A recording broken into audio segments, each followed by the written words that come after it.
नमस्कार, मैं मनोज भट्ट। आप देख रहे हैं इंडिया टुडे ग्रुप का फार्मर डिजिटल प्लेटफॉर्म किसान तक।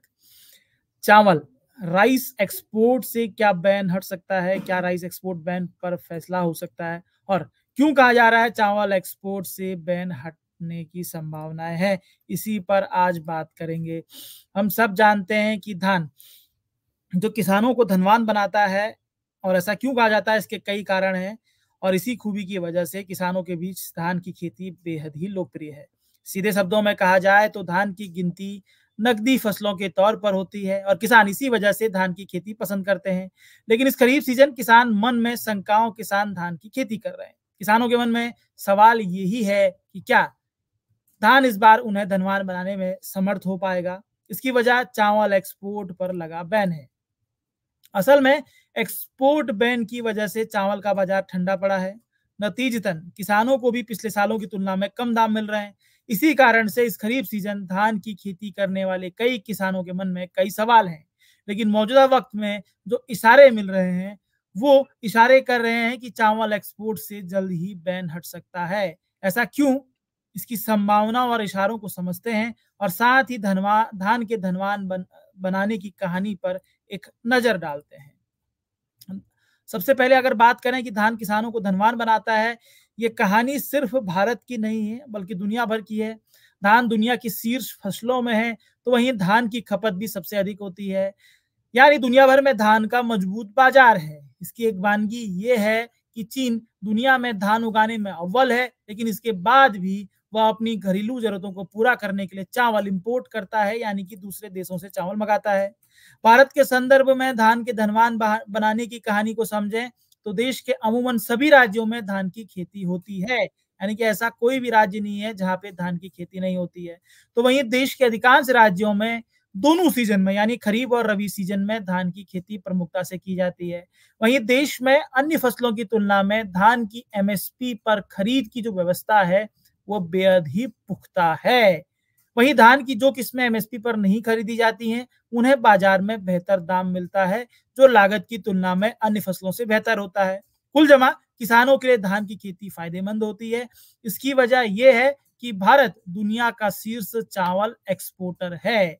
मसलन दुनिया भर में एक्सपोर्ट किए जाने वाले चावल में भारतीय चावल की अकेले हिस्सेदारी 40% से अधिक है। उसमें सफेद चावल की हिस्सेदारी 25% से अधिक है। यानी भारतीय चावल की दुनिया भर में मांग है और ये मांग एक बड़ा बाजार पैदा करती है। इसकी वजह से किसानों को उनकी उपज के बेहतर दाम मिलते हैं। लेकिन फिलहाल चावल एक्सपोर्ट बैन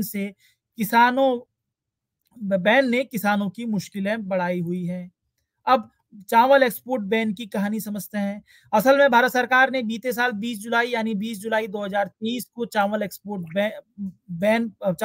पर बैन लगा दिया था। यहाँ पर ये स्पष्ट करना जरूरी है कि चावल की 4 वैरायटी हैं, जिसमें सफेद यानी गैर बासमती चावल, बासमती चावल, उसना चावल और टूटा चावल है। 20 जुलाई को सफेद चावल के एक्सपोर्ट पर बैन लगाया गया था। टूटे चावल एक्सपोर्ट में सितंबर 2022 से बैन है। वही ऊसर चावल एक्सपोर्ट पर 20% ड्यूटी लगाई हुई है। सिर्फ बासमती चावल ही एक्सपोर्ट खुला है। हालांकि विशेष मंजूरी के तहत कुछ देशों का चावल को एक्सपोर्ट किया गया है। केंद्र सरकार ने चावल के घरेलू दामों को नियंत्रित करने के लिए ये फैसला लिया था। अब हमने समझा कि चावल को लेकर क्या कहानी है, किस चावल पर बैन लगा है, लेकिन चावल के एक्सपोर्ट बैन को लेकर जो एक इशारा हुआ है या एक जो पैरवी हुई है उस पर बात करते हैं। चावल एक्सपोर्ट से बैन हटने की संभावनाएं बन रही है। इसको लेकर नीति आयोग में सदस्य जो कृषि हैं प्रोफेसर रमेश चंद, उन्होंने भी पैरवी की है। अंग्रेजी अखबार लाइव मिंट की एक रिपोर्ट के अनुसार प्रोफेसर रमेश चंद्र ने कहा है कि उन्हें लगता है कि चावल की आपूर्ति चिंताजनक नहीं है। देश के पास चावल का बेहतर स्टॉक है। धान की खेती का रकबा पिछले साल की तुलना में अधिक है। ऐसे में बेहतर फसल की उम्मीद है। इन हालातों में चावल से बैन हटता है तो चावल की घरेलू सप्लाई में कोई भी खतरा या चुनौती नहीं होगी।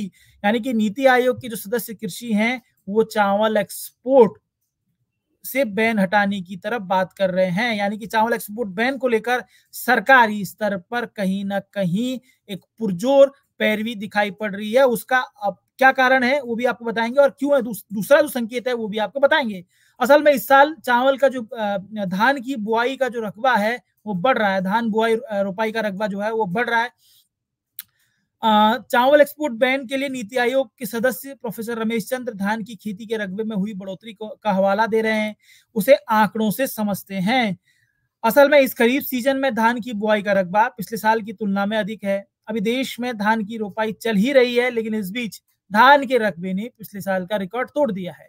केंद्रीय कृषि व किसान कल्याण मंत्रालय की तरफ से जारी किए गए आंकड़ों के अनुसार 2 अगस्त तक देश के तकरीबन 280 लाख हेक्टेयर क्षेत्रफल में धान की बुआई रोपाई हो चुकी है, जबकि पिछले साल इसी समय तक 263 लाख हेक्टेयर क्षेत्रफल में धान की बुआई रोपाई हुई थी।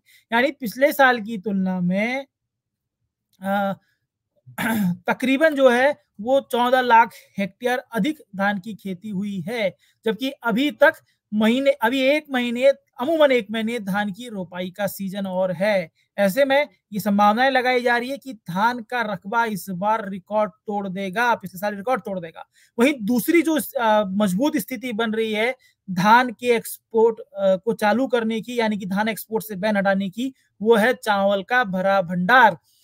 असल में देश का चावल भंडार भी चावल एक्सपोर्ट से बैन हटाए जाने की ठोस पैरवी कर रहा है। यानी भारत सरकार ने बीते साल देश में चावल संकट को देखते हुए ही चावल एक्सपोर्ट पर बैन लगाया था, लेकिन मौजूदा वक्त में देश का चावल भंडार भरा हुआ है। आंकड़ों में समझें तो 1 जुलाई 2024 को एफसीआई और राज्य एजेंसियों के पास 326.14 लाख टन चावल का स्टॉक था, जबकि बफर स्टॉक के लिए 1 जुलाई को 135.40 लाख टन चावल की जरूरत होती है। यानी देश के अनाज भंडार में बफर स्टॉक से लगभग 190 लाख टन चावल अधिक है। इसी बात को ध्यान में रखते हुए 1 अगस्त से भारत सरकार ने अनाज की कमी से जूझ रहे राज्यों को 2800 रुपए प्रति क्विंटल पर धान खरीदने का ऑफर दिया है। यानी कि सरकार के पास स्टॉक पहले से ही है। अनाज की कमी जो राज्य जूझ रहे हैं उनसे कहा है कि वो अपना स्टॉक सुनिश्चित करें। 2800 रुपए प्रति क्विंटल से सरकार से ही राज्य धान खरीदे हैं। यानी कि धान की कमी जिन जिन राज्यों में है उन राज्यों को में धान की कमी दुरुस्त करने की तरफ बढ़ रही है, जिससे स्वाभाविक तौर पर चावल एक्सपोर्ट बैन हटाए जाने से पहले का एक फैसला समझा जा सकता है। ये एक्सरसाइज समझी जा सकती है कि सरकार कहीं जिन भी राज्यों में चावल की कमी है वहां दुरुस्त करने जा रही है उस कमी को। उसके लिए एफसीआई के भंडार खोल दिए गए हैं, रेट तय कर दिया गया, उन राज्यों से कहा गया है कि आप अपने अपने चावल खरीदिए। और जैसा कि हम सब ये जानते हैं कि अभी खरीफ सीजन बहुत पीक पर है, तकरीबन अक्टूबर या नवंबर में नई फसल आ जाएगी।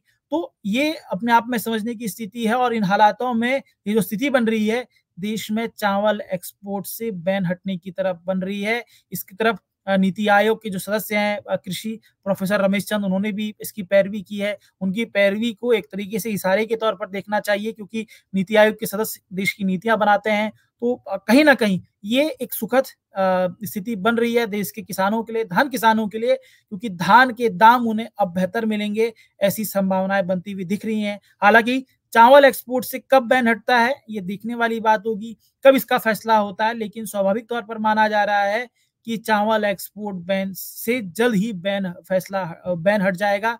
इसको लेकर संभावित तौर पर अगस्त या सितंबर में कहीं ना कहीं कोई ना कोई बड़ा फैसला होगा। ये हमारी छोटी सी कोशिश थी। आपको ये हमारी कोशिश कैसी लगी जरूर बताइएगा। अगर कार्यक्रम पसंद आता है तो शेयर, सब्सक्राइब, लाइक जरूर कीजिएगा। इसी के साथ ही इजाजत दीजिए, आप सबसे फिर मुलाकात होगी।